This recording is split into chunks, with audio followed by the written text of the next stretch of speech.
Welcome to the workshop, Building a Tailored Resume. I'm joined today by my colleague, Dr. Katie Homer. Katie, for everyone out there that's watching via YouTube, would you mind doing your introduction one more time for us? Sure. Yeah. Thanks again, Joe. Hi, welcome, y'all. I'm Dr. Katie Homer, the Director of Academic and Engineering Writing Support with the NC State Graduate School Professional Development Team. My role primarily involves working with graduate and postdoc trainees across the disciplines on a variety of writing projects. And we facilitate events like workshops and week-long writing retreats. Again, thanks, Joe, for having me. Nice to meet all of you in the greater A2I community and look forward to speaking more with you about crafting strong resume bullet points. Thanks. All right. Thanks, Katie. So today, in order to participate, if this is your first workshop or the first time that you're attending job search strategies, the easiest way to participate is to place your comments and questions in the chat function. We have team members that are monitoring both platforms, and we'll take questions towards the end. But please make sure to use the chat functions to help with participation and engagement. All right, so today, in terms of our agenda, we're going to look at CVs versus resumes. Then we're going to talk about why it's important to tailor your resume and why it is important. And then we'll have some questions and answers. We have 3 activities planned for you. We have a reading of a job advertisement activity, a visual design activity, and then towards the end, we have some resources. And we also have a sort of activity that we're not going to have a chance to actually do today with you, but that you can take with you as you leave and fully complete it. So our goals for this session are for you to understand the value of a tailored resume, for you to develop strategies to help you read job calls. And we like to think about the difference between goals and outcomes, as goals being sort of larger things that you can take with you into the future versus outcomes that we have for today. And the outcomes are things that you're going to begin to do and implement. And these are often things that are takeaways from the presentation. So our outcomes are for you to begin to implement these revisions, and our last activity is going to ask you to complete a sort of revision plan for your resume based upon everything that you've learned today. All right, so CVs versus resumes. CVs, so one of the key differences between CVs and resumes is that a CV is a sort of one-size-fits-all document. It's a comprehensive and detailed account of your research. It includes almost everything that you have done or that you are doing.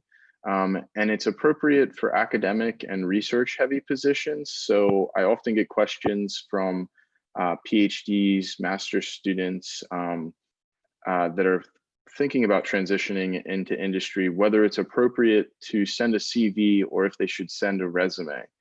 And usually it depends on the audience and it depends on the position itself. So if it's an R&D focused position and there's a lot of research that's involved, R&D is research and development. If it's a research heavy position, CVs may be appropriate. However, resumes are most 90% of the time going to be more appropriate and fitting for applications for industry jobs. Resumes are different from CVs. They're a brief summary of your work experience. They create a cohesive narrative of who you are as an applicant. And the audience may be both non-specialists and specialists. So while your CVs may be reviewed by folks from your discipline area, or area of your discipline, resumes are not necessarily viewed by specialists only. All right, so tailored resumes, what are they and why should you create one? So the key here is that it's kind of the difference between prose versus poetry. I come from a literary studies background. So the difference, prose versus poetry, you have a limited amount of space when we're talking about a resume. And so much like in poetry, when you have a limited amount of space, you really want to take time to curate and select those parts of your experience that match with the position's responsibility. Uh, Other sort of like why you would want to create a tailored resume versus a resume that you can kind of send out, a general one for all positions. It's the difference between a sort of tailored suit and a suit that's off the rack. And that's that the presentation of a tailored resume is a better representation of yourself. And it shows that you're engaged and that you really care about the position. And keep in mind that this is your first form of communication that you're going to be sending someone. So this allows you to really put your best foot forward. All right, so reading a job ad. So the keys for reading a job ad when I talk with trainees are doing, making, and how those things are sort of put together in tools that allow you to do the doing and the making. And what I mean here is when we're reading a job ad, I want you to focus on the responsibilities and think about what those responsibilities are. So by that, there's a couple things, a couple ways that I like to go about highlighting key terms and keywords that we can use to help us create our tailored resume. So what will you be doing is a key. And what I mean by what you will you be doing, I'm really thinking here about focusing on action verbs. And we want to make sure, again, that we mirror these in building a tailored resume. Katie's going to talk with us a little bit about how to build strong action verbs here in a second. Um, so the other element of responsibilities is what will you be making? And by that, I mean, what will you be making with respect to your deliverables? That is, what are the key pieces of communication that you're going to be responsible for? All jobs require us to communicate with others in the forms of presentations, reports. And so it's important that you look for for cues in the job ad and language in the job ad that may let us know what it is that you'll be responsible for creating in terms of deliverables. So what tools will you need to do and make? And this is where we can really pull out the language that's focused on the skills and software that are necessary in order to complete the duties of the job. So what are the tools that you're going to need to do and make these two actions or do these things?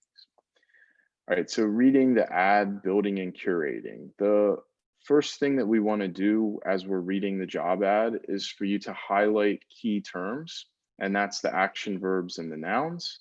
And then I would suggest that you sort those terms. So first we're going to highlight, and then I think it's important that you sort the terms in terms of categories. That is, how can they fit? How do the action verbs and the nouns fit into categories such as communication, skills or instruments that are necessary, category of like leadership, a category that may be about like teamwork, things like being collaborative, being a good team member. These types of things would fit under teamwork. All right, Katie, would you like to explain how to create a tailored resume? Yeah, sure. So thanks again, Joe. So building off of Joe's conversation about how to read a job ad and to look for different overlapping categories or big themes in the job ad, it's important to tailor a resume for each job opportunity. And you can also think of your resume as making an argument for your fit with a specific job or telling a story about who you are as a professional in relationship to your fit with a specific job. So some ways to start thinking about resume organization are, do you want this to be a skills or project-based resume versus a chronological and experience-based resume? The second thing, the chronological and experience-based resume is the most common type. This is where you list all relevant work experience, research experience, and teaching experience in a reverse chronological order. Again, this is the most frequent way of crafting the story of your employment and your professional experience in relation to a specific job ad. A skills project resume can be helpful if you're making a leap across industries, moving from one industry to another, or if your skills and qualifications aren't apparent from your descriptions of past job experiences. A skills project resume is one where you can take the categories from the job ad that Joe mentioned and use that to structure the resume itself. For example, if say you're doing a position that involves science communication and technical skills, you might have a big heading in your resume for all of your technical experience in reverse chronological order, and another heading that highlights science communication and leadership skills and relevant job positions in reverse chronological order that relate to that communications area. So resume organization, these are the two kind of big formats for organizing and arranging your work experience in a resume. Moreover, when tailoring a resume, it's okay to echo the language of the job ad in order to interpret your past experience and qualifications. So building off of Joe's lesson on close reading job ads and using Voyant to identify keywords and understand the relationship among these keywords or duties, you can also paraphrase or echo that language when crafting the descriptions of your own relevant experiences, skills, and qualifications in the resume. This too shows that you've done your homework and shows how your past experience translates to this potential future opportunity. Lastly, all resumes should have a skills section. This would relate to softwares, scientific instrumentations, as Joe pointed out, with the make and do categories. And you should adapt the skills section to each resume for each job opportunity. This could include selecting those skills that are most relevant to the job call ad, but also rearranging the skills sections into categories that also resonate with the skill areas or categories of the job ad. So to give a concrete example, for instance, a materials scientist might create separate subheadings for microscopy skills versus 3D modeling skills versus statistical analysis skills in relationship to a particular job ad. So the goal here too is to tailor that skills section to each specific job opportunity and use the results of your close reading and Voyant search to set up those categories for the skills section. So as we see on the next slide, some tips for crafting strong resume bullet points. So the three big takeaways are: make your bullet points results oriented, use active, vivid verbs, and be precise to help readers understand the context of your experience. So for the vivid verbs, this is a helpful handout from Boston College that I used while teaching undergraduate engineering students at the University of Pittsburgh. You can take a look at these action verbs on your own time. These two are divided up into skill categories like communication versus teaching versus technical skills, research, data analysis. You can also think of active action verbs that are commonly used in your academic discipline to describe the work that you do in order to keep the verbs more active and vivid. My rule of thumb here too is to avoid weak or generic verbs like participated in, helped, or served. These are not very specific. They also don't show as much leadership, and they're kind of boring. So use a variety of strong, vivid verbs that highlight your contributions to a project or your specific leadership roles within a job experience. So the results-oriented bullet points. This tip is a bit more complicated. What this means is that you want to show not only what you accomplished, but the tools that you use to accomplish it, and some evidence of what you've achieved in a particular project or job description. Google has a formula of I accomplished X using Y as demonstrated by Z. Again, you're thinking of evidentiary support in the argument for your qualifications for the job. The easiest way is to look at our strong versus weak bullet points handouts that shows, so a weaker example would be studied nuclear materials, whereas a stronger description of that research experience might break it down into specific steps, specific results, and instruments that the researchers used. I have a question. Okay. So yeah, or like with the teaching assistant example as well, like served is a very vague verb, but you could enumerate each of your relevant duties for teaching. Last tip too for strong resume bullet points is to be precise. Use specific numbers to enumerate results, contributions. It also helps give readers the context for your experience. For example, saying that you raised $200,000 is way more specific and stronger than saying that you improved sponsorship or increased sponsorship. So thinking about strong bullet points as results-oriented, action-driven, quantified, and precise. All right, thanks, Katie.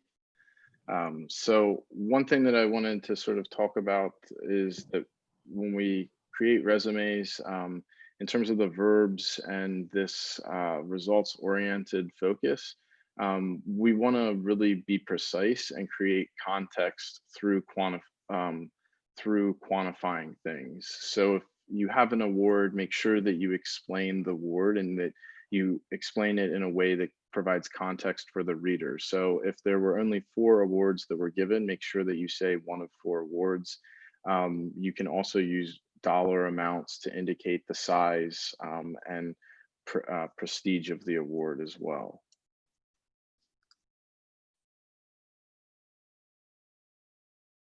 So Katie has an activity that we'd like to do with you.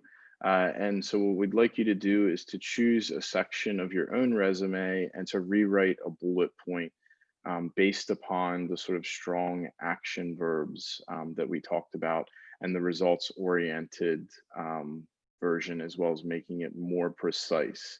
And then we'll use the chat function to share a revised bullet point and we'll read a couple of those for everyone's benefit. So I'm going to go ahead and turn my camera off again, and I'll give you a few moments to pick a section of your own resume and rewrite a bullet point or two using a strong action verb, making it results oriented and making sure that you're precise.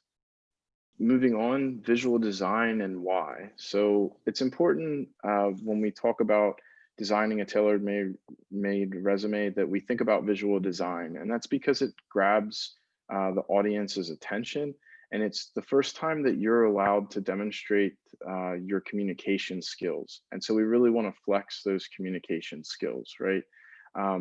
Also, it allows you to demonstrate your personal style or personality. Perhaps you choose some favorite colors to incorporate into your resume or a favorite font. User-friendly design is also very important. And I like to think about visual design, creating a easily accessible document is very important, and visual design allows you to do so. So as Katie pointed out, and we've got some great questions that have come in, but we'll answer later in the presentation. You either begin with a sort of skills or project-based resume versus a chronological or a work experience, or then you have the option for the hybrid, which is a sort of blend of both. One of the questions that came in that I just want to answer now is why would you choose one over the other? In terms, so sorry, let me go to my other monitor and read it. Is would a skills or project be better than chronology or experience, especially if you don't have much experience? That's a great question, and the answer is kind of in the question. If you don't have a lot of experience and you're relatively new, perhaps a fresh PhD who doesn't have a whole lot of internships, you have a lot of projects that you've worked on in your lab, and you have a lot of skills and you have a lot of experience that you've valuable experience and training that you've received in those projects and in the lab itself. And so a skills or project-based resume allows you to emphasize that. A chronological based resume, or more often called work experience resumes, they allow you to demonstrate years of experience. And so often at times, this is a case of perhaps you've gotten your first position, you've occupied it for several years, and now you can create either a hybrid or you're moving into a position where the sort of requirement may be for years of experience. So you may want to switch your skills-based or project resume into a chronological or create this hybrid. So those are sort of that's my way of approaching which one to pick. All right, so basic visual design principles. We follow contrast, repetition, alignment, and proximity. So contrast, the things that contrast can add to any presentation or to any visual design, and a resume is, after all, a visual document, is that it can make it visually interesting, and it also creates a visual hierarchy. Contrast in color. So we have several examples of contrast here, several different examples of how to create contrast through color, complementary, split complementary, also the temperature of the color, whether it's a cool, neutral, or warm colors. So you can pick contrasting temperatures of color. We also have contrasting values in terms of the shade, or in terms of the percentage of shade, so lighter to darker. You can also create contrast in shape. So things can be sharp, rounded, texture, hard or soft in the visual design. Contrast in size, the one on the right being more dynamic and perhaps more apt for this particular document. Contrast in size towards the bottom there with your name, your title or role, and phone number, the way in which that contrast draws the eye in and creates an engaging document. Some more examples here that are pertinent to the document that we're thinking about right now, which is the resume. Main headlines or main headings and subheadlines or subheadings can often be created through contrast. It's important that you create a hierarchy using typography. And I would say that you should create that hierarchy of typography at the onset of the document and make sure that you're following it and applying it correctly as you continue to build the resume. So repetition. Repetition builds visual cohesiveness and highlights relationships. Ways in which you can create repetition are through format, which is important again for resumes. Thinking about consistency, repetition can provide consistency. Color and font, again, creating consistency through repetition. And then alignment. So it creates order and balance. It makes the page scannable. And in terms of a resume, this is a key design principle because alignment allows for ease of access, and it can make the page very user-friendly in terms of looking and finding the parts very quickly on the page. So some examples of alignment. Alignment with respect to justification here in the next few slides. Quite often we're used to left alignment, but right alignment can be used to create visual uniqueness. And then we have edge alignment and center alignment. You can use alignment in terms of contrast, putting things out of alignment. Proximity creates order, makes the page scannable, and it groups items. This is really important in terms of the resume because we want to make sure that we have things that are of like together. So text blocks, making sure that they're text blocks that are related in proximal relationship to one another.